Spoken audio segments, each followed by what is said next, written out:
हमने फटाफट डील कर दी। अब हम जुलाई में बैठे, भाई साहब डील साइन हो गई, डबल जो इन्होंने रोका था उसकी डबल की डील हम साइन कराए। अब हमारी अब भी हम चाइना से लेंगे, पर हमारी डिपेंडेंस है नहीं। उसमें एक और चीज है जो मेरा निवेदन था, चाइना से व्यापार कम कम कम टारगेट लेके कम कम इतना करना, बस 5 10 बस 15 बिलियन हो, 1 आध बिलियन महीने का चलता रहे, 1 1.5 बिलियन, इससे ज्यादा हमारा चाइना से व्यापार न हो, क्योंकि थोड़ा बहुत व्यापार रखना जरूरी है। बिल्कुल आप खत्म ना करें इसको।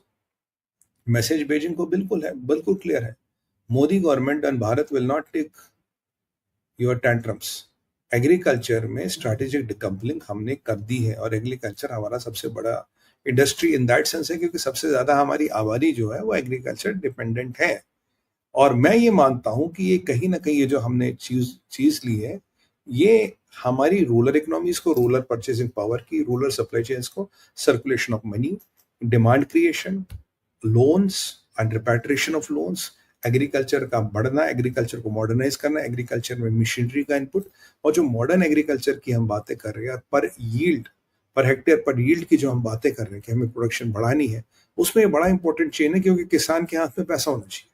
अगर किसान के हाथ में पैसा नहीं होगा, रूरल इकोनॉमी के ध्वस्त होने का मतलब है पूरी इकोनॉमी पे असर आना, पूरी इकोनॉमी पे इसकी कहीं ना कहीं आपको दिक्कतें आती नजर आएगी। तो एक बहुत रूरल स्टेबिलिटी को लेके बहुत बड़ी चीज है ये, और ये आपकी जो परचेजिंग पावर है रूरल इंडिया में उसको मेंटेन करती है, एग्रीकल्चर डिकपलिंग करती है। और मैंने आपको बोला जितना चीनियों ने रोकने की कोशिश की उससे डबल, थोड़ी डबल से ज्यादा, 1.5 मिलियन टन इन्होंने रोकने की कोशिश की, हमने 3.1 मिलियन टन की हमने डील कर दी सऊदी अरबिया के साथ, which is a very very big achievement. ये इकोनॉमिक डील से मैं इसको काफी ज्यादा देखता हूँ आगे, इकोनॉमिक डिप्लोमेसी भी कह सकते हैं आप, क्योंकि economic diplomacy is where you use economy to build diplomatic contacts. क्योंकि अब आप सऊदी पे, जब मैंने आपको कहा ऑयल पे डिपेंडेंट नहीं हो, फार्मा भी भर रहे हो, फर्टिलाइजर भी कर रहे हो, आप डिफेंस भी कर रहे हो, और आप ऑयल तो कर ही कर रहे हो। अच्छा, वो इंटरेस्टेड है आपके एग्रीकल्चर में, अब वो सऊदीज इंटरेस्टेड है एफडीआई इन योर एग्रीकल्चर, वो इंटरेस्टेड है एफडीआई इन लॉजिस्टिक्स, वो इंटरेस्टेड है एफडीआई इन, मतलब एग्रीकल्चर लॉजिस्टिक्स, एग्रीकल्चर से संबंधित लॉजिस्टिक्स जो होता है, और वो इंटरेस्टेड है एग्रीकल्चर में आर&डी में पैसा लगाने में, वो इंटरेस्टेड है आपके ये जो ये फूड चेन्स वगैरह जो होती है, सप्लाई जो कहते हैं कोल्ड स्टोरेज वगैरह, सॉरी कोल्ड स्टोरेज वगैरह में भी वो पैसा लगाने को इंटरेस्टेड है। तो एक बहुत बड़े एफडीआई का विंडो खुल रहा है, एंड विद डिप्लोमेसी अब आत्मनिर्भर भारत को भी प्रमोट करें, क्योंकि अल्टीमेटली सारा यही होगा, वहां इंडस्ट्री नहीं लगेगी, जो ये नया चीजें होंगी वो यही होंगी और यही इंडस्ट्री लगेगी। और मैं इसीलिए बड़ा इसको लेकर खुश हूं कि आप सऊदियों का एफडीआई स्प्रेड करवाइए। ऐसा नहीं कि सऊदियों का एफडीआई उठा के अपने कश्मीर में लगवा दिया, दैट इज रॉन्ग। आप सऊदियों का एफडीआई अक्रॉस इंडिया लगवाइए, I am happy, let them invest, is good. एक ये जो व्यापारिक संबंध अच्छा होता है देश के लिए, रखिए। And honestly MBS is a good guy, तो ये एक बड़ी अच्छी बात है। तो आप ये सब जगह आप इन्वेस्ट कराइए, केवल इसको कश्मीर तक सीमित न रखिए, वो देश के लिए अच्छा नहीं है। और ये जो डीएपी को इन्होंने वेपनाइज करने की कोशिश की थी चाइना के, निशान कहीं ना कहीं दिमाग में एलएसी था, कहीं ना कहीं इनके दिमाग में फ्रिक्शन पॉइंट्स थे, कहीं ना कहीं इनके दिमाग में व्हाट यू कॉल था, एक मोदी सरकार का जो ये जो आक्रामक रुख है वो है, दलाई लामा है, जो सुबह के व्लॉग में मैंने बात की थी, वो 3 4 चीजें थी। उन्होंने कहा कि पहले हम जरा डीएपी को वेपनाइज करते हैं, डॉक्टर जयशंकर तब आएंगे। इनका मतलब ये था। अब हमने क्या कर दिया, हमने पहले इनके जाके पट्टे म्यांमार में फोड़ दिए, फिर जाके मिलने गए। तो इनका डीएपी के वेपनाइजेशन वाला पैंतरा इन पे उल्टा पड़ गया, और इतना डीएपी कोई इनसे लेगा नहीं अब। और ये हमें नहीं ठोक रहे थे, ये श्रीलंका को भी साथ में ठोक रहे थे। इन्होंने ये नाटक श्रीलंका के साथ भी किया। आप याद कीजिए, श्रीलंका के जो नए प्रधानमंत्री, वैसे माने तो लेफ्टिस्ट साइड से आते, पर जब मोदी जी गए थे बड़ा आदर सत्कार किया था उन्होंने, मोदी जी के साथ पूरे पूरे टाइम रहे थे। तो मुझे मेरे दिमाग में तब एक प्राइमा फेशिया एक अच्छा इंप्रेशन बना था उनके प्रति। मुझे लगा यार एक अच्छे लीडर, एक अच्छा प्राइमा फेशिया इंप्रेशन है। तो वो जो श्रीलंका के जो प्रधानमंत्री है तो लेफ्ट वाले, पर मोदी जी से बड़ी अच्छी मित्रता थी। हमने श्रीलंका के साथ पहली बार मिलिट्री पैक्ट किया, तो इन चीनियों को उसकी भी तकलीफ है। इन्होंने क्या किया, उनका भी डीएपी बंद कर दिया। वो बेचारी कंट्री अभी भी उभरी है यार, मतलब पैरों पे खड़ी हो रही है। आपने उनके पैरों पे भी कुल्हाड़ी मारने का पूरा पूरा प्रयास किया। और मैंने आपको बोला कि भाई मेड इन जो है ये सरकारी कंपनी और हमारी भी सरकारी कंपनियों के साथ तो गवर्नमेंट टू गवर्नमेंट लेवल का कोलैबोरेशन हो रहा।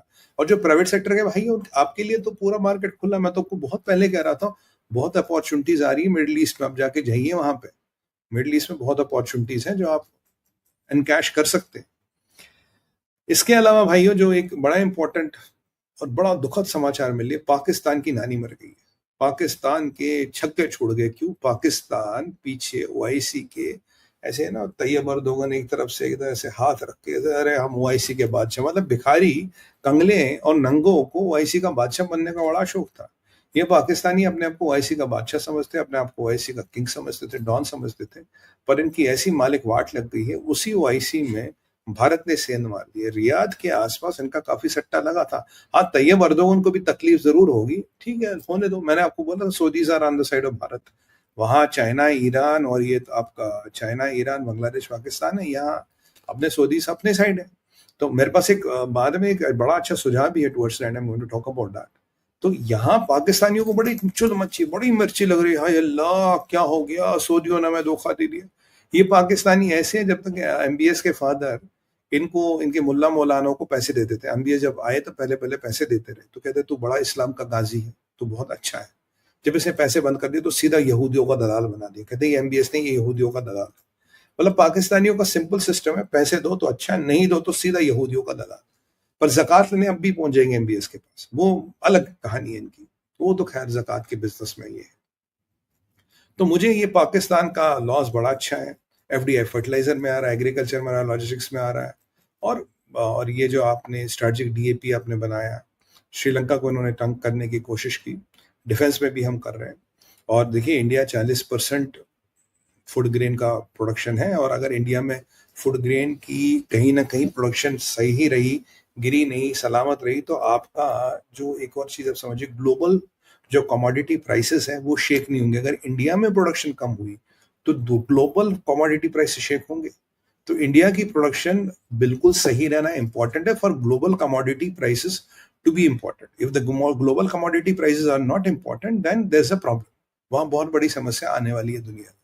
तो ये कहीं ना कहीं दुनिया की इकोनॉमी के लिए, from a global supply chain perspective, from a global food security perspective, from global commodity prices perspective, ये जो चीज हुई है बड़ी अच्छी हुई है। This is what should have happened and what has happened in the long run. और needless to say, we produce 40% of the world's food grain. एक और चीज मैं आपको बोलना चाहूंगा, we are the suppliers of majority food exports in the world. We can be the rice bowl for the world. We can be the supplier of food to the global south. We can take the leadership of supplying food to the entire global south. Yes, we can do that. And global south is big part of the world. And there are some countries which cannot afford very expensive food. So having the fertilizer prices in control and having the production prices in control is important to have appropriate quantity of food and appropriate commodity prices. ये आपको समझना बहुत जरूरी है। तो ये एक बड़ी इंपॉर्टेंट स्ट्रैटेजिक चीज है। इसके अलावा जो एक एस्पेक्ट और मेरे दिमाग में आता है, देखिए 25-26 में, अगले साल, अभी इस साल तो अब हमने निपटा लिया, 26 में बहुत बड़े फर्टिलाइजर और फूड के वॉर्स होने वाले हैं। फर्टिलाइजर विल बी वेपनाइज्ड, ये मैंने आपको पहले कहा था, फर्टिलाइजर को वेपनाइज करने की कोशिश की गई। बट हमारी भारत सरकार ने और हमारे कृषि मंत्री, आप बोलिए मत कौन है, हमारे कृषि मंत्री खुद किसान के बेटे हैं और बहुत प्रबल राजनीतिक हैं, मामा जी। तो मामा जी को राजनीति की पूरी सूझबूझ है, किसानी विसानी सब आती उन्हें, तो उन्हें पता है ये लोग कहाँ तंग कर रहे हैं। और उन्होंने बहुत पहले, भाई क्रेडिट चौहान साहब को भी जाना चाहिए, he has also done his work. और डिप्लोमेट्स को, जो भारत का एम्बेसडर है सऊदी में, यहाँ जो उनका दूतावास है, we are all looking forward to it, and I want this things to kind of grow this. ये अच्छी बात है, ऐसी चीजें बढ़े। और देखिए, जो 25-26 में फर्टिलाइजर को वेपनाइज करके वॉर करने की कोशिश की गई, उस वॉर को हमने सेंध लगा दी है। वो वॉर अब नहीं होगा, वो चीजें अब इनकी चलने वाली नहीं है मालिक, that is for sure, I can tell you. और अब मेरा एक सजेशन है, एक मैं कॉन्सेप्ट देना चाहता हूं। I hope it reaches somewhere. और जो कॉन्सेप्ट होगा वो है agree cord.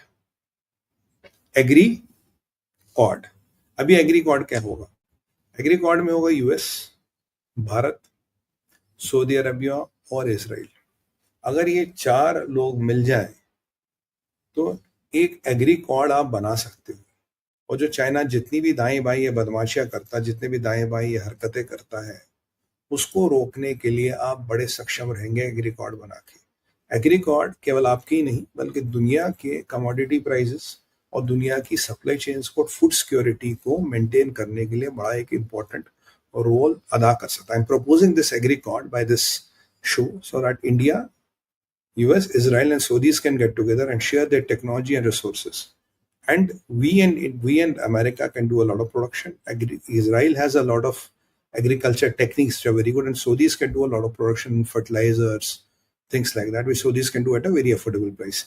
This will take